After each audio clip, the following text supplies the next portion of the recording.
এরকম একটা ইন্টারেস্টিং বিষয়, সেটা হচ্ছে বাংলাদেশ দল লাস্ট ম্যাচে ঠিক এই সময়টায় যখন আফগানিস্তানের বিপক্ষে পরাজিত হচ্ছিল, গুলবদীন নাইবের সেই অস্কার জয়ী, গ্র্যামি জয়ী অভিনয় যখন আমরা দেখছিলাম, ঠিক সেই সময় বৃষ্টির কারণে কিছুক্ষণ খেলা ইন্টারাপশন হলো এবং লিটন কুমার দাস, যেহেতু তিনি অপরাজিত ব্যাটার ছিলেন, তিনি ব্যাক করছিলেন ড্রেসিং রুমে, লিটনের মুখ ভর্তি হাসি, লিটন হাসছিলেন। মনে করতে পারেন বাংলাদেশ হারছিল, বাংলাদেশ 12 ওভার 1 বলের যে ইকুয়েশনটা বাংলাদেশের সামনে ছিল, 12 ওভার 3 বল, 12 ওভার 5 বলে যে ইকুয়েশন বাংলাদেশের সামনে ছিল, সেমিফাইনালসে বাংলাদেশ জিতে পারতো, সেই সমীকরণ পূরণ করতে গিয়ে বাংলাদেশ মোটামুটি তখন ব্যর্থই হয়ে গেছে, তখন আর সেই সম্ভাবনাটা নেই। অপরাজিত ব্যাটসম্যান লিটন কুমার দাস ব্যাক করে যাচ্ছেন, তার মনে বিন্দু মাত্র ক্ষোভ, কষ্ট, হতাশা কোনো কিছুই নেই। তিনি হাসছিলেন, কারণ তিনি মোটামুটি এতদিন পরে কিছু একটা রান করতে পেরেছেন। আগামী 17 ইনিংস ন্যাশনাল টিমে লিটন কুমার দাসকে নিয়ে কেউ কোনো প্রশ্ন তুলতে পারবে না, 49 বলে 54 করে ফেলেছেন, তাই না? তো এই যে একটা তৃপ্তি, সেই তৃপ্তি দলকে জেতানো, দলকে সেমিফাইনালসে নেয়ার থেকেও লিটন কুমার দাসের কাছে বেশি বড় করে দেখা দিয়েছিল। তিনি হাসছিলেন দাঁত বের করে। আমরা এটা দেখেছি, একটা দল সেমিফাইনালসে যেতে পারছে না, মোটামুটি সহজ সমীকরণই আমি বলবো, যে এমন না যে বাংলাদেশকে 12 ওভারে 150 রান করতে হতো। এমন একটা সিচুয়েশন ছিল যখন 19 বলে 43 রানের সমীকরণ, প্রতি ওভারে 12 রান, একটা করে 6ও যদি হতো, আমরা চিন্তা তো সেভাবেই করবো, আমরা তো স্বপ্ন সেভাবেই দেখবো, বাংলাদেশ বেশি দূর যাবে সেই স্বপ্নটাই দেখবো। সেই স্বপ্ন যখন পূরণ হয় না, ঠিক তখনও বাংলাদেশের কোনো ক্রিকেটার হাসতে পারেন। আর আফগানিস্তানকে সেমিফাইনালসে নেবার জন্য একটু জাস্ট কম্পেয়ার করে দেখুন, তাদের কোচের ইশারায় এক ক্রিকেটার তিনি মাটিতে লুটিয়ে পড়লেন, অভিনয় করলেন, তার ক্র্যাম্প হয়েছে, এরকম একটা সিচুয়েশন ক্রিয়েট করে বাংলাদেশ যেন ডিএল মেথডে এগিয়ে থাকতে না পারে, বৃষ্টি যদি কন্টিনিউ করে, আফগানিস্তান যেন জয় পেয়ে সেমিফাইনালসে যায়, সেটা নিশ্চিত করার চেষ্টা করলেন। পার্থক্যের জায়গাটা কতটা ভাবতে পারেন। রশিদ খান আফগানিস্তান যখন ফাইনালি সেমিফাইনালস এনশিওর করলো, তিনি কাঁদছিলেন। বাংলাদেশের সবচেয়ে বড় সুপারস্টার সাকিব আল হাসান পায়ের উপর পা তুলে আসছিলেন। ভাবা যায়।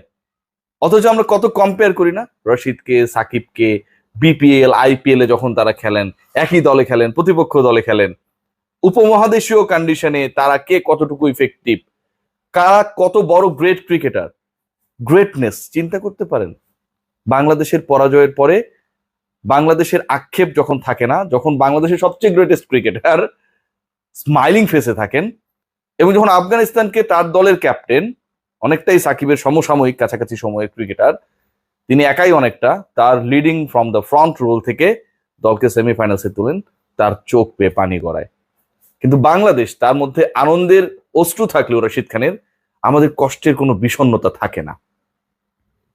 শরীফুল ইসলাম, আমার ভাই শরীফুল, খেয়াল করে দেখবেন যে তিনিও যখন টেলিভিশনে খেলাটা দেখা যাচ্ছিল, বাংলাদেশ যখন মোটামুটি পরাজয় হয়ে গেছে, তখন তিনি ডাগ আউটের আশপাশে যখন ঘুরছিলেন ফিরছিলেন। এবারে বিশ্বকাপে তার কোনো ম্যাচ খেলার সুযোগ হয় নাই, এবং এটা কেন হয়নি, কি কারণে হয়নি, এটা উচিত ছিল কি ছিল না, সেই বিষয় নিয়ে আমি রিপোর্ট করেছেন তো 2 থেকে 3টা। শরীফুল ইসলামের মুখ ভর্তি হাসি, যেন বিশাল ভার মুক্তি। হতে পারে 2টা কারণ, একটা হচ্ছে তিনি যেহেতু খেলতে পারেন নাই, বাংলাদেশ হারছে, খুব ভালো কথা ভাই, এখন আমি ইচ্ছা মতো হাসতে পারবো, আমাকে নিলে তোমরা জিতে যেতা। অথবা আরেকটা কারণ হতে পারে, যাক এটা শেষ হলো, এই ভেজালটা শেষ হলো ভাই, এখন আমি দেশে যাব। বাংলাদেশের ক্রিকেটার, বাংলাদেশের ক্রিকেটারদের মানসিকতা, বাংলাদেশের ক্রিকেটারদের আমাদের আবেগের সাথে প্রতারণা করা, ছলনা করা, ফাজলামি করা এমন একটা পর্যায়ে চলে গেছে, যেটা অনেক সময় আসলে নেয়ার মতো না।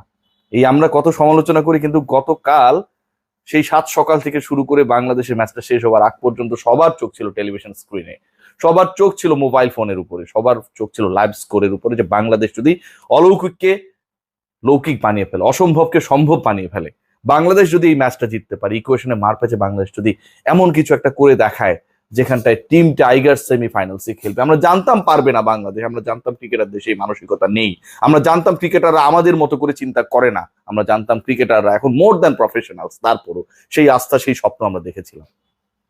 ক্রিকেটারদের সেটাকে পাত্তা দেওয়ার কোনো সময় নেই। কেউ পায়ের উপর পা রেখে হাসাহাসি করে, কোনো কিছু মনেই হয় না, আসলে যা হয়েছে হয়েছে, এটাই তো আমাদের অ্যাবিলিটি। কিছু হলে সেটা বোনাস হতো।